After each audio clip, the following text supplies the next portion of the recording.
प्रधानमंत्री ने कहा, कोरोना से जारी जंग में दूसरे देशों की तुलना में बेहतर काम कर रहा है भारत। बिहार औद्योगिक निवेश प्रोत्साहन नीति 2016 में संशोधन को कैबिनेट की मंजूरी। सर्वदलीय बैठक में एनडीए नेताओं ने की मांग, बिहार विधानसभा चुनाव एक ही चरण में कराने पर जोर।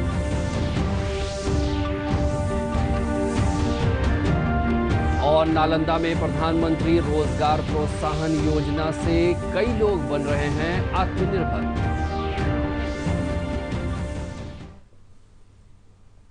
नमस्कार, मैं अहमद रजा हाशमी। अब समाचार विस्तार से। प्रधानमंत्री नरेंद्र मोदी ने कहा है कि कोरोना से जारी जंग में हमारा देश दूसरे देशों से काफी आगे है। श्री मोदी ने कहा कि देश में कोरोना के मरीज तेजी से स्वस्थ हो रहे हैं, फिर भी हम लोगों को सावधान रहने की जरूरत है। हमें मास्क पहनने के साथ ही घर से बेवजह बाहर नहीं निकलना चाहिए और 2 गज की शारीरिक दूरी का पालन करना चाहिए। उन्होंने आम जनता को नसीहत दी है कि लोग अनलॉक के दौरान भीड़ वाले स्थानों में जाने से बचें। Good results so far, but can we let our guard down? No, not at all. In fact, we have to be even more careful now.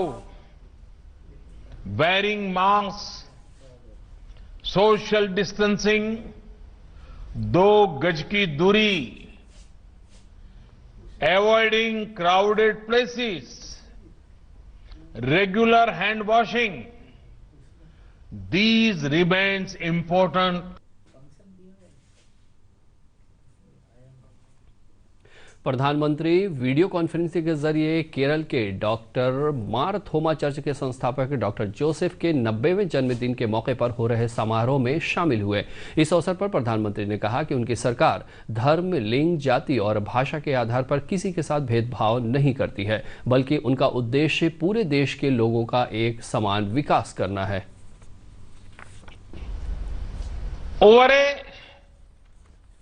crore people have got quality treatment. For the poor, we are bringing one nation, one ration card scheme to help them where they are. For the middle class, we have brought a number of initiatives to boost ease of living. For farmers, we have increased the MSP and made sure they get the right price. राज्य में corona से अब तक 77% लोग ठीक हुए हैं। स्वास्थ्य सचिव लोकेश कुमार ने वीडियो कॉन्फ्रेंसिंग के माध्यम से बताया कि ठीक होने वालों की संख्या बढ़कर 6,669 हो गई है, जबकि सक्रिय मामलों की संख्या अब 1,885 रह गई है।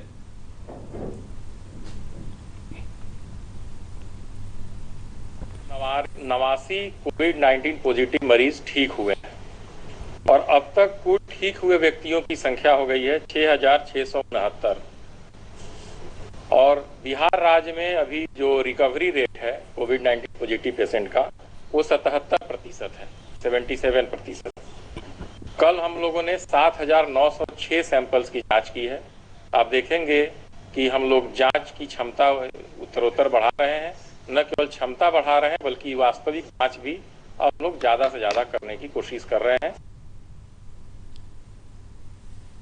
वहीं सूचना एवं जनसंपर्क विभाग के सचिव अनुपम कुमार ने बताया कि राज्य में लाभार्थियों के बीच राशन कार्ड वितरण का काम तेजी से चलाया जा रहा है। विभिन्न योजनाओं के अंतर्गत अब तक 8 करोड़ 86 लाख मानव दिवसों का सृजन किया जा चुका है। 22 लाख 2,000 परिवारों को अभी तक राशन कार्ड इनको जनरेट किया जा चुका है इसका, और जो वितरण कार्य भी अब प्रारंभ हो गया है और अभी तक 14,100 कार्ड वितरित किए जा चुके हैं और 15 जुलाई तक इस वितरण को पूरा कर लेने का लक्ष्य है।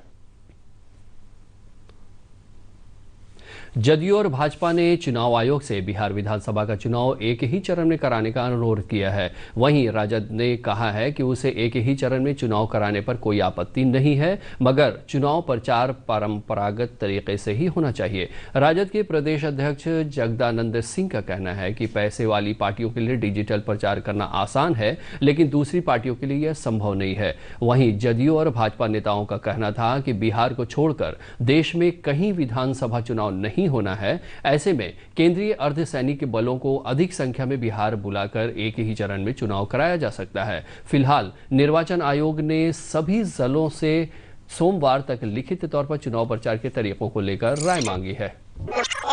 कर लो दुनिया मुट्ठी में की बात सोची गई थी, वो आज साकार होती दिख रही है। बांका जिले के धोरैया प्रखंड के बटसार पंचायत स्थित कॉमन सर्विस सेंटर डिजिटल गांव की मिसाल बनकर उभर रहा है। पेश है एक रिपोर्ट। सर्विस सेंटर खुला है तब से गांव के लोगों को सभी तरह की सुविधाएं गांव में ही उपलब्ध हो रही है। गांव के लोगों का कहना है कि सरकार की योजनाओं और कई अन्य सुविधाएं उन्हें ऑनलाइन स्थानीय स्तर पर उपलब्ध हो रही है। सर्विस सेंटर से डिजिटल साक्षरता अभियान को भी गति मिल रही है। 7 किलोमीटर दूर जाना पड़ता था, अब नज़दीक में हो गया तो सीएससी सेंटर तो आसान हो गया, परेशानी कुछ नहीं है। लाभ यही फायदा हुआ कि पहले हम लोगों को धोरिया जाना पड़ता था, अब वो चीज़ यहीं बटसार में सीएससी सेंटर पर, जैसे कि आधार कार्ड, पैन कार्ड, किसान पंजीकरण, ये सब यहीं पर बनता है। इससे हम लोगों को बहुत फायदा है। पहले वृद्धा पेंशन का भरने में बहुत परेशानी था। ब्लॉक जाते थे, मुखिया के पास जाते थे, सरपंच के पास जाते थे, कई बार फार्म भरे, कुछ नहीं पास हुआ। डिजिटल होने के बाद में फार्म भरे, तुरंत पास हो गया, कोई परेशानी नहीं हुआ। पहले बहुत दिक्कत होता था, सीएससी सेंटर नहीं था तो, और अभी सीएससी सेंटर होने पे जो है किसानों को और पर्सनल हमको भी बहुत लाभ हुआ है। डिजिटल कॉमन सर्विस सेंटर के संचालक मनीष कुमार बताते हैं कि पासपोर्ट और आधार कार्ड बनाने के लिए गांव के लोगों को पहले भागलपुर और पटना जाना पड़ता था। अब इसके अलावे अन्य कई सुविधाएं और जानकारियां लोगों को सर्विस सेंटर पर ही मिल रही है। सर, ये सीएससी केंद्र सरकार की लगभग जो योजनाएं हैं, जैसे आयुष्मान कार्ड मैंने लगभग 600 लोगों का बनाया है, जो हमारे पंचायत और अगल बगल के लोगों का है।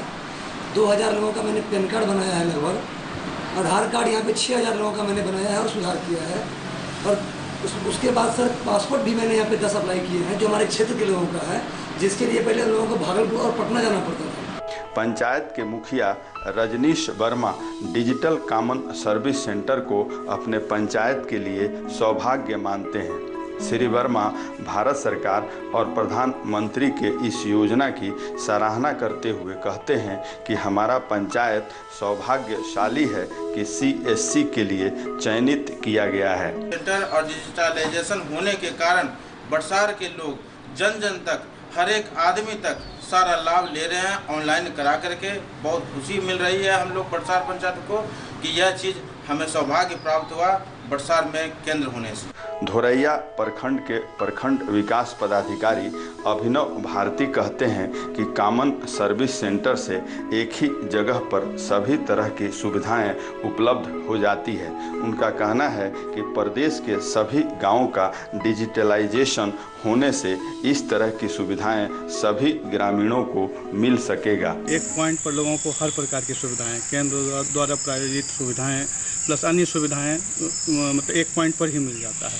इससे वहाँ के लोगों को बहुत सारी सुविधाएं प्राप्त हुई हैं ऑनलाइन करने में। इसी प्रकार से प्रत्येक गांव को डिजिटलाइजेशन से जोड़ा जाना चाहिए, डिजिटल लिटरेसी को बढ़ाया जाना चाहिए, जिससे हमारा ये डिजिटल इंडिया का कैंपेन सफल हो पाए और लोगों को सुविधाएं उनके गांव में ही मिल जाए। गांव में डिजिटल कॉमन सर्विस सेंटर खोलने से गांव के लोगों को एक जगह सभी तरह की सुविधाएं उपलब्ध हो रही है। इससे प्रधानमंत्री नरेंद्र मोदी का भारत को ग्लोबल विलेज बनाने का सपना साकार होता हुआ दिख रहा है। बांका से नंद कुमार की रिपोर्ट, दूरदर्शन समाचार, पटना।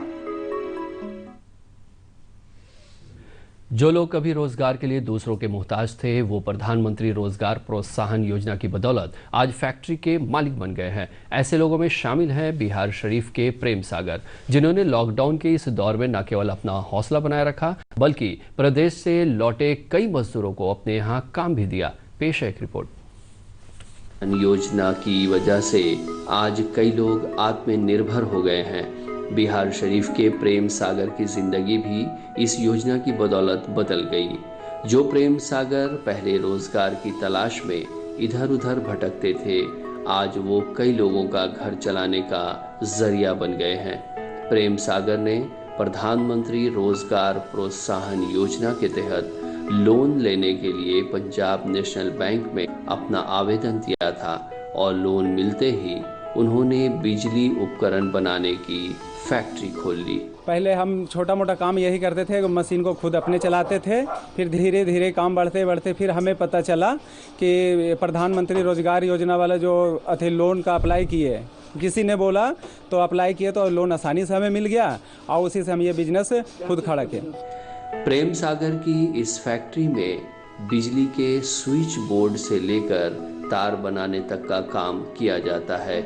इन सामानों को प्रेम सागर स्थानीय बाजार में तो बेचते ही हैं, साथ ही डिमांड के हिसाब से वो दूसरे जिलों में भी निर्यात करते हैं। फिलहाल प्रेम सागर लॉकडाउन में दूसरे राज्यों से लौट रहे मजदूरों के लिए तो अन्नदाता बन गए हैं। इनकी वजह से कई मजदूरों की हर महीने 15 से 20 हजार रुपए तक की कमाई हो जाती है। दिल्ली में रहते थे, काम का तलाश था, लॉकडाउन में घर आए, काम का तलाश था, यहाँ पे काम मिल गया, अच्छी तरह से कर रहे हैं, कोई चीज़ का प्रॉब्लम नहीं है। घर में यहाँ काम मिल गया तो अब कर रहे हैं, अच्छा लग रहा है। क्या काम है यहाँ टूपिन बनाते हैं, फैपिन बनाते हैं। इस संबंध में जिला प्रबंधक रत्नाकर झा का कहना है कि इस योजना के तहत फिलहाल नालंदा जिले में विभिन्न बैंकों के जरिए 121 लोगों को लोन दिया जा चुका है। नालंदा डिस्ट्रिक्ट में जो पीएमजीपी का टारगेट था वो 117 का था। 117 उसके अगेंस्ट में हम लोग 121 आदमी का पीएमजीपी के तहत आपका सैंक्शन हुआ। इसमें सारे बैंक हैं जितने जो नालंदा डिस्ट्रिक्ट में 235 ब्रांच हैं और उनके द्वारा ये टारगेट पूरा किया गया है। प्रधानमंत्री रोजगार प्रोत्साहन योजना की शुरुआत 2017 में इस उद्देश्य से की गई थी कि शिक्षित और बेरोजगार युवा आत्मनिर्भर बन सके, साथ ही वो कोई व्यवसाय कर अन्य लोगों को रोजगार दे सके। नालंदा से कुमार प्रशांत के साथ दूरदर्शन समाचार, पटना। मौसम विज्ञान केंद्र ने 28 जून तक प्रदेश के अधिकांश स्थानों पर भारी बारिश और वज्रपात को लेकर हाई अलर्ट जारी किया है। राज्य में नेपाल से सटे उत्तरी और मध्य बिहार के जिलों में लोगों से सतर्कता बरतने की अपील की गई है। पिछले 48 घंटों में राज्य के कई स्थानों पर मध्यम से भारी बारिश हो रही है। अररिया, पूर्णिया, कटिहार, सुपौल और आसपास के जिलों में कई स्थानों पर भारी बारिश के कारण जल जमाव की स्थिति उत्पन्न हो गई है। जमुई जिले के बरहट थाना क्षेत्र के वज्रपात से एक किशोर की मौत हो गई। गया मोगलसराय रेलखंड के कुछ जगहों पर पानी भर जाने से ट्रेनों का परिचालन प्रभावित हुआ है। पिछले 24 घंटों के दौरान गया जिले में 112 मिलीमीटर, रोहतास के डिहरी में 8 मिलीमीटर और भागलपुर में 59 मिलीमीटर बारिश रिकॉर्ड की गई। जलग्रहण क्षेत्रों में लगातार बारिश के कारण गंगा, गंडक, बागमती, घाघरा, महानंदा, कमला बलान सहित राज्य की प्रमुख नदियों का जलस्तर तेजी से बढ़ रहा है।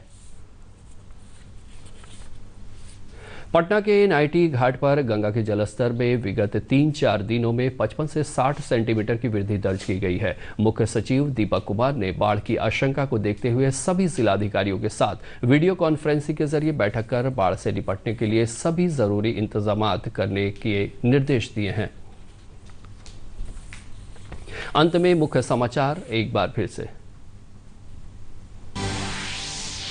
प्रधानमंत्री ने कहा, कोरोना से जारी जंग में दूसरे देशों की तुलना में बेहतर काम कर रहा है भारत। बिहार औद्योगिक निवेश प्रोत्साहन नीति 2016 में संशोधन को कैबिनेट की मंजूरी। सर्वदलीय बैठक में एनडीए नेताओं की मांग, बिहार विधानसभा चुनाव एक ही चरण में कराने पर जोर।